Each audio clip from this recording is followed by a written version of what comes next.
Genuine Farm. Chapter 4. The Lore. Looking back, some of the most important moments in Genuine Undead did not begin with announcements. They did not arrive through roadmap updates or carefully prepared tweets. They happened quietly inside wallets, where most of the community only noticed them after the fact. It began with love. The one-of-one love had always belonged to Skell. Although he used chaos as profile picture, you could say he had a thing for one-of-ones.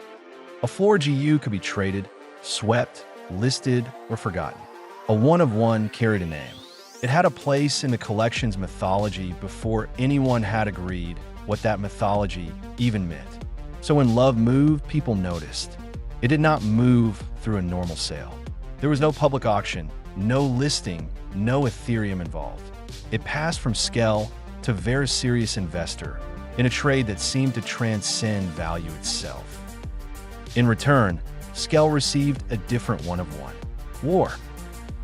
News of the trade spread through the Discord with astonishing speed.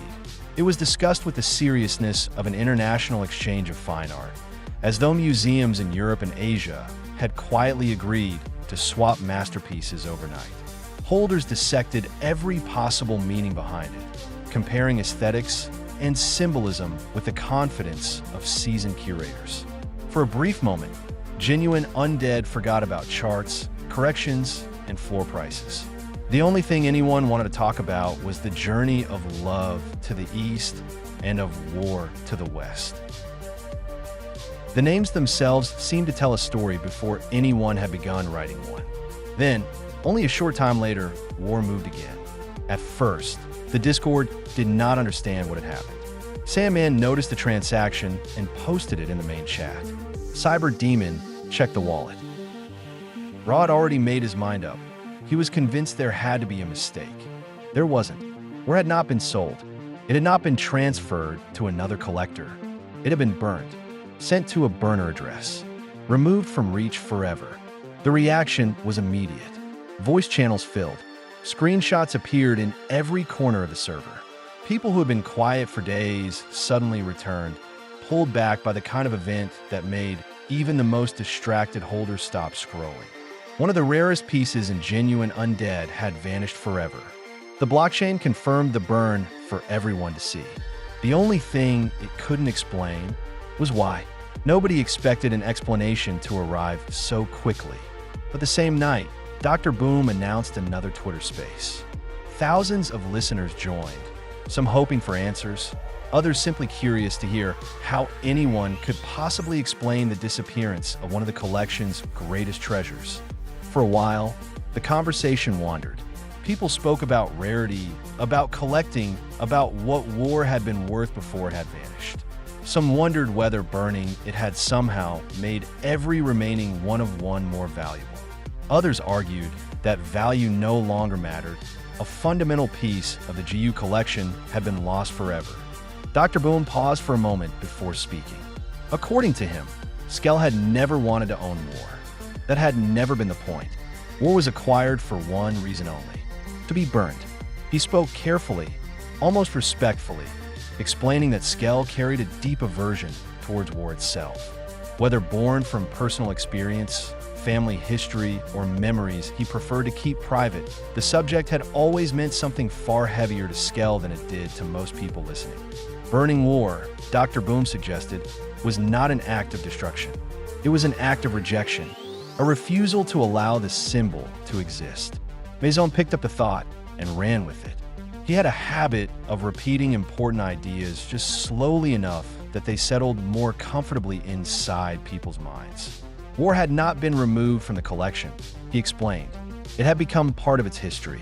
Every future GU holder will know that one of the greatest Genuine Undeads had been sacrificed deliberately, not for profit, not for attention, but because someone believed the statement itself was worth more than ownership.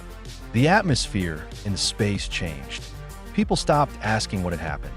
They began discussing what it meant. The conversation drifted far beyond NFTs.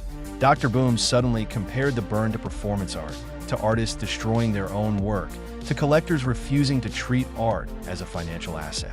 Maison spoke about symbolism, saying that perhaps no ordinary transaction could ever have given war the significance it had achieved by being destroyed. Dr. Boom started thinking out loud as he drafted the tweet the community would soon be asked to rate. "This is the single most important tweet of our lives," he said. "This is why Genuine Undead is different," Maison continued. He explained that most collections measured themselves merely by floor prices, trading volume, and celebrity holders. Jiu, he believed, had begun creating something far more valuable: lore. The word landed differently. It wasn't entirely new, but nobody had spoken it with quite that conviction before. It seemed to explain everything people had been feeling without knowing how to describe it. The trade between love and war was no longer just a remarkable exchange between collectors. It had become mythology. War had been destroyed, and only love remained. By the end of the space, people were speaking about the event almost reverently. Threads appeared across Twitter explaining why Burning War had elevated the entire collection. Holders proudly repeated Dr. Boom's interpretation, each adding another small detail, another flourish, another layer of meaning. Before long, the story seemed to have existed forever. But NFT communities had always had two stages: the public one and the private one. Away from the Twitter spaces, inside smaller voice channels and conversations that rarely reached the wider community, another version began to circulate. Nobody seemed able to identify where it had started. It simply surfaced. Someone claimed Skell and Dr. Boom had argued. Someone else insisted the disagreement had happened moments before the burn. "Did this have anything to do with the vote?" someone asked. "Is it even true?" they continued. No screenshots ever surfaced. No recordings appeared. Nobody could produce anything that resembled proof. It was remarkable how confidently people defended stories they had never witnessed. Everybody seemed to have an opinion. Years later, both versions would still be told with exactly the same conviction. One painted Skell as a man making peace with something deeply personal. The other as a collector acting in the heat of anger. Neither could be verified. The blockchain can only confirm that love had been traded for war, and that war had been lost forever. Everything else belongs to the people telling the story. And from that day onward, Genuine Undead had more than one history. A few days later, Eki still found himself thinking about war. Not because he believed one version of the story more than the other, but because he was starting to learn something about Web3. The blockchain remembers every transaction with perfect accuracy. Communities don't. Communities remember the stories they choose to believe. Before long, however, reality quietly knocked on the door of the Undead Council. And unlike the burning of war, this could not be left to interpretation.